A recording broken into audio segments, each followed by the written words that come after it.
જૂનાગઢના કેશોદ સિલોદર ગામે પ્રાથમિક શાળાના દયનીય હાલત જોવા મળી।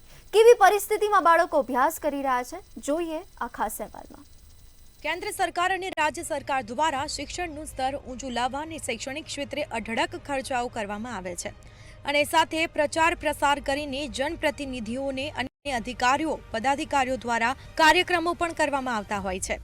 ત્યારે કેશોદના સિલોદરમાં આવેલી પ્રાથમિક શાળામાં ચોમાસામાં છતમાંથી પાણી ટપકતું હોવાથી બાળકો હેરાન પરેશાન થયા છે અને બાળકોના અભ્યાસ ઉપર તેની માઠી અસર જોવા મળી છે। તો છત ગમે ત્યારે પડે તેવી પરિસ્થિતિ પણ છે।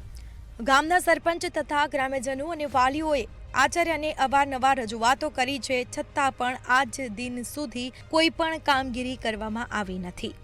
આ શાળાની અંદર સાહેબ જે પાણી ટપકવાની જે વાલીની ફરિયાદ છે એ ખરેખર વાસ્તવિકતા છે અને એની અવારનવાર અમને પણ રજૂઆત કરી છે અને અમે ઉપલી અધિકારી જે ટીપીઓ ટીઆરપી ને બધાને અમે જાણ કરી છે, પરંતુ અમને કોઈ રિસ્પોન્સ સરકાર તરફથી અત્યાર સુધી મળેલ નથી। પરંતુ આ વચ્ચે જે સમસ્યાની વચ્ચે અમે બાળકોનો અભ્યાસ કરાવીએ છીએ, કારણ કે બાળકોનો અભ્યાસ ને ત્રુટકતા આવે એ યોગ્ય નહીં।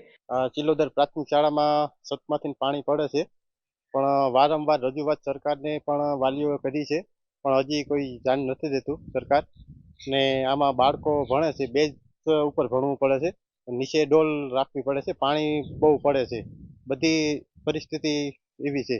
અમારી શાળામાં પાણીનો તકલીફ છે, ઉપરથી છતથી ટપકે છે પાણી અને હેઠે ડોલ મેળવી પડે છે। અહીંયા રસ્તામાં અમારે પાણી ભરાય છે, એટલે તમને એમ કહીએ છીએ કે અમારને અહીંયા કંઈક સુવિધા બનાવી દો, એટલે એટલું જ મારું।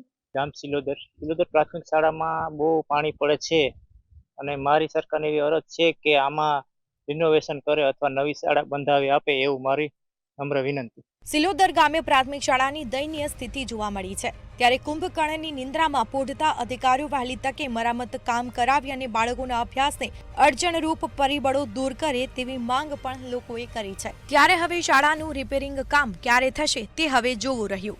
ચેતન પરમાર, મંતવ્ય ન્યૂઝ, કેશોદ।